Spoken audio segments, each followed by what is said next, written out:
Welcome back, everyone, to another episode of the Taco Podcast. This week it's just me again. Next week, though, we will be back with an episode with my beautiful wife, Crystal. But today, it's just me, and today I thought I would answer a couple of questions that apparently I have not done, or nor has my wife done, a great job of explaining. And I've seen the comments about them on older episodes, and I've seen it a couple weeks ago again on another episode that we did. So the first question is, what is the Taco Podcast? And why do you call it a podcast when it's not an actual podcast? Well, to answer that question, we have to dive into, what do you consider an actual podcast? I mean, every one of these episodes are unscripted. I have no script that I'm reading to you. I'm just talking to you, and I'm being me. And I'm telling you how things are from my perspective in life. What is the Taco Podcast? The Taco Podcast is not just about, us and us raising our son who's on the autism spectrum. It's about our lives, our struggles to, make ends meet. We're not rich, we're not poor, but we definitely feel the struggle, in each and every week at the gas pump, at the grocery store, and healthcare. We feel the squeeze on us, just like everybody else. Maybe we have more means, slightly more than others, but we're middle class. We're that, soon to be forgotten, class of Americans that are just trying to survive. And that's what the Podcast is really all about. It's just us having a conversation and sharing our lives with you. The next question that has been asked multiple times is, from the early on to now, will we ever have guests on the Taco Podcast again? Because we certainly did in the beginning. But in order to answer that question, I need to give you more of a background on how the Taco Podcast actually got started. When we started the Taco Podcast, the first 100 episodes were all on SoundCloud. There was no video of any of it. It was just us talking, about different topics, within our lives. Politics, yeah, that did come up a lot in the original 100 episodes. And we talked about where we're going, struggles and our relationships and everything else. And that's what the Taco Podcast was. But we had issues. We had a lot of issues, at the end with SoundCloud and how they distributed and how they packaged us with other podcasting episodes that we didn't agree with them, and morally, ethically at all. They kept on linking our podcast with these other, let's just say that they were out there podcast. And they wouldn't stop doing it. So eventually we just said, that's it. We're done. We're not going to be on your distribution network anymore, putting our podcast out there. So we migrated over here to YouTube. Yeah, it's not exactly the best, but it's better than nothing at all. And if you take the podcasting episodes, that first 100 episodes, and you take, what's here, I mean, there's well over 260 episodes or so that are combined all together of it. Now, to answer the question about, excuse me, edit that out. To answer your question, and so many people have asked, will we have more guests on? Well, we're trying. It's not necessarily that we can't find people that we don't want to have on the episode. It's filming location, because obviously this is not just audio anymore, it's video. And if we did just audio, people would never tune in. We've tried that. Again, on YouTube. YouTube is a visual platform. Visual first and then audio. And if we did a recording with other people, other parents who are on the spectrum, or other friends of ours, or family members, they wouldn't have a video part of it because, well, none of us want to show our minor children on the episodes. So it would be audio only. Again, yeah, great. I would love to hear it. That's what people keep on telling us. They would love to hear about, the other people in our lives and what they're going through, so they can, they don't feel alone. I understand that. That's the whole reason why us doing all this was we didn't want other parents who are dealing with the same issues that we are dealing with in our lives to feel alone. Either single parents or couples. We didn't want them to feel like, hey, this is the intricacies, of someone who's on the spectrum that we're seeing, and maybe they're seeing it as well, and they thought that they were all alone. But we're more than just that, though. It's the marriage, the relationships, work, health care, all of that is wrapped into what the Taco Podcast is all about. But yeah, again, if we wanted to have guests back on, we would have to find a way to take video out of it. Maybe have a stagnant picture on the screen, or do some clip art, or something along that lines. But that's just not as interesting and visual wise. So we're trying though. We definitely have, and we've got a couple of close friends who have children who we would love to have on the podcast, and maybe it'll actually work out in the future, or maybe a live stream where it just shows us first, and then you get to look at the ceiling. But something along that lines might happen very soon. And to answer the final question for today about our son, this question, I don't know how to express it, but the answer is unequivocal no. We will never have our son or our daughter on the Taco Podcast. Why? They're not bait. They're not clickbait. They're not here to, bring in the algorithm to us so we can make that 100,000, subscribers. We may never get to 1,000 or to 10,000 or to 100,000 subscribers. And we're totally okay with that, because underneath that 1,000 subscribers, we get a lot more freedom in what we do. Yeah, we don't get any technical support, and we don't get any of the keyword searches and blah blah blah blah, all these other features that you get after you get 1,000 subscribers.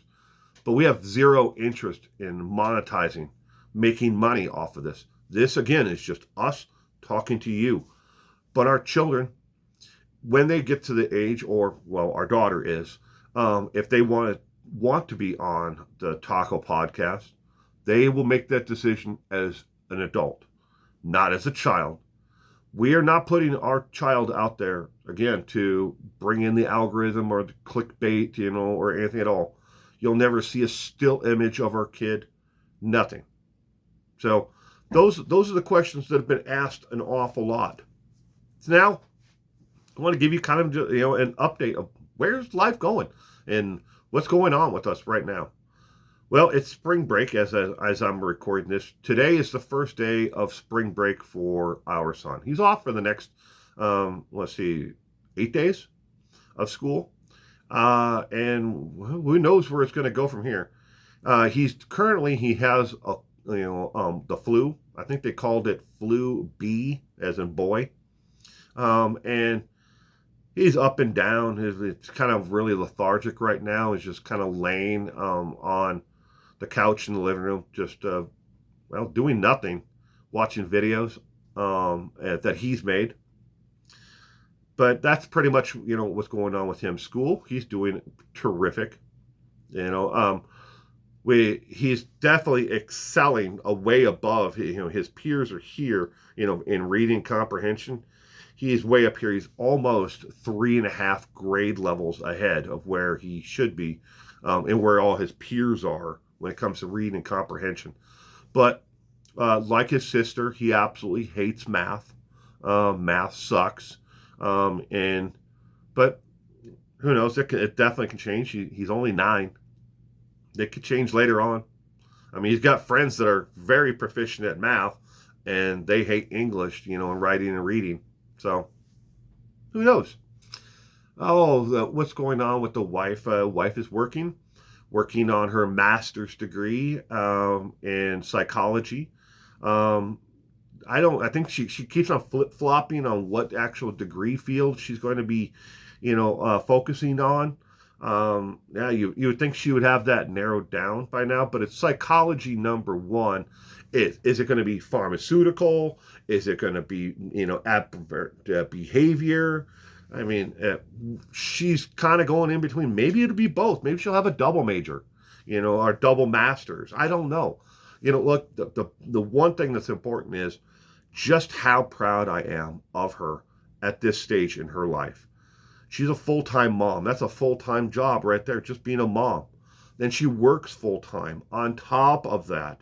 And then she's a student. And on top of that, she has another full-time job of being a wife. And then on top of that, I mean, where does it stop? She's got way more energy and more drive than I do. Some days it takes everything within me to come out here and make, content for my main channel, 411 now. But she has all these full-time jobs and she keeps it juggling and she keeps it going somehow. And I'm so proud of her. And on top of it all, she's in liver failure. On top of it all, if you didn't have enough, of things going on in your life for her, she has that, the health on top of it all. Now they've stabilized her health-wise, and her liver failure. But and no way her liver failure is not because she drinks. She may have a mojito once every 5 months, if that. She's not a daily drinker. She doesn't do drugs. There are illegal drugs. She does drugs now for her liver, but that's beside the point. What's going on with me? Me? I don't know where to start with that. Let's just say I never have any free time. And inside of here, I am obsessed with true crime and trying to solve a psychological problem that I believe is out there with each and every one of the serial killers that I've ever studied, researched, and reported on. I'm not going to tell you what what I think it is, but I think that there's a connection between all of them. And I'm always constantly trying to solve that problem, in my head and rectify, that in aha, here it is here. Aha, here it is here. But true crime is, as all consuming. I could make it easier and just regurgitate the facts of the day that come across on the AP Newswire. But, I mean, that'd be doing you an injustice, it'd be doing me an injustice. So I don't do that. And it does seem like a lot of times that my content is here and there because I'm researching these things. It takes a lot of time to have the actual facts. But instead of just saying, okay, here's what someone else said, I'll just repeat that. But that goes on and on and on and on in my mind. And on top of that, being a father and a husband, and then I volunteer within my actual community outside of it all. I volunteer with a family fraternal organization, and we do a lot of outreach within our community with the homeless and those who are less fortunate. So I got all these balls in the air, just like my wife. I don't have any health issues other than my hand. And Bonnie, I don't know if she watches this channel or not, but Bonnie knows what the hell happened to the hand. I fractured the actual knuckle right here in my thumb. It's got a hairline fracture at the actual joint itself. I was working on my truck. Now, I have 2 trucks. I know that looks like 3, but I'm only holding up 2 fingers. Pretend the thumb's not there. I have 2 trucks.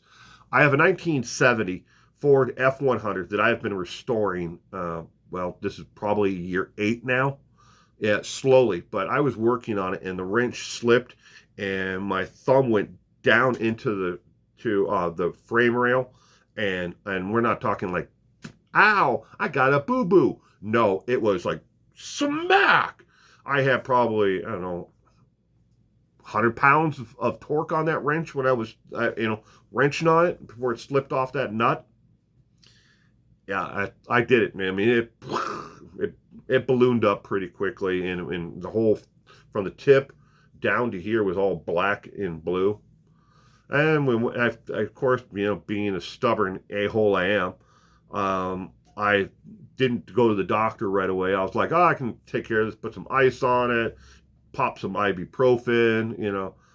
That'll take care of it.